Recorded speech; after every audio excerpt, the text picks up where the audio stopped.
ଶୁଣନ୍ତୁ ଆଜ୍ଞା, ସଞ୍ଜୟ କ'ଣ କହିଥିଲେ। ମୁଁ ସେମିନାଲ ହଲରେ ପହଞ୍ଚିବା ପୂର୍ବରୁ ଡାକ୍ତର ରକ୍ତାକ୍ତ ଅବସ୍ଥାରେ ପଡ଼ିଥିଲେ। କୋଲକାତାରେ ପରୀକ୍ଷାର୍ଥୀ ଡାକ୍ତରଙ୍କୁ ଦୁଷ୍କର୍ମ ଓ ହତ୍ୟା ଘଟଣାର ତଦନ୍ତ କରୁଥିବା ସିବିଆଇ ହାତରେ ଏବେ ମାମଲା ସଂକ୍ରାନ୍ତ ପର୍ଯ୍ୟାପ୍ତ ପ୍ରମାଣ ରହିବାର ଜଣାପଡ଼ିଛି। ଇତିମଧ୍ୟରେ ମୁଖ୍ୟ ଅଭିଯୁକ୍ତ ସମେତ ଅନ୍ୟ 6 ଜଣଙ୍କ ପଲିଗ୍ରାଫ ଟେଷ୍ଟ କରାଯାଇଛି।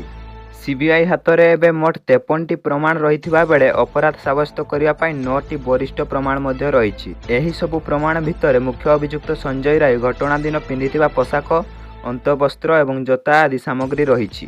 ଏହି କ୍ରମରେ ସଞ୍ଜୟ ରାୟ ନିଜ ଓକିଲ କବିତା ସରକାରଙ୍କୁ କହିଛନ୍ତି, ମୋର କିଛି ଭୁଲ ନାହିଁ, ମୋ ଉପରେ ମିଥ୍ୟା ଅଭିଯୋଗ ଲଗାଇ ଫସାଇ ଦିଆଯାଉଛି। ମୁଁ ମହିଳା ଡାକ୍ତରଙ୍କୁ ହତ୍ୟା କରିନାହିଁ। ହଁ, ଏହା ସତ ଯେ ମୁଁ ସେମିନାର ହଲକୁ ଯାଇଥିଲି, କିନ୍ତୁ ସେଠାରେ ପହଞ୍ଚିବା ବେଳକୁ ମହିଳା ଡାକ୍ତର ଅଚେତ ଅବସ୍ଥାରେ ପଡ଼ିଥିଲେ ଏବଂ ତାଙ୍କ ଶରୀରରୁ ଅଜସ୍ର ରକ୍ତ ବୋହି ଚାଲିଥିଲା।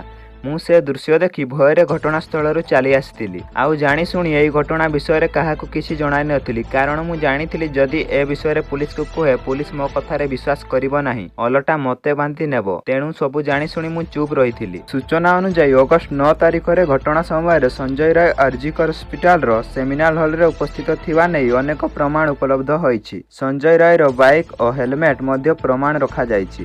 ଅଗଷ୍ଟ 9 ତାରିଖରେ ରାଜ୍ୟ ଫରେନ୍ସିକ୍ ସାଇନ୍ସ ଲାବୋରେଟୋରୀ ରାତି 8:30ରୁ ରାତି 10:45 ମଧ୍ୟରେ ଘଟଣାସ୍ଥଳରୁ ମୋଟ 40ଟି ଗୁରୁତ୍ୱପୂର୍ଣ୍ଣ ପ୍ରମାଣ ସଂଗ୍ରହ କରିଥିଲା। ସ୍ଥାନୀୟ ସାକ୍ଷୀଙ୍କ ଉପସ୍ଥିତିରେ ସମଗ୍ର ପ୍ରକ୍ରିୟାର ଭିଡିଓଗ୍ରାଫି କରାଯାଇଥିଲା।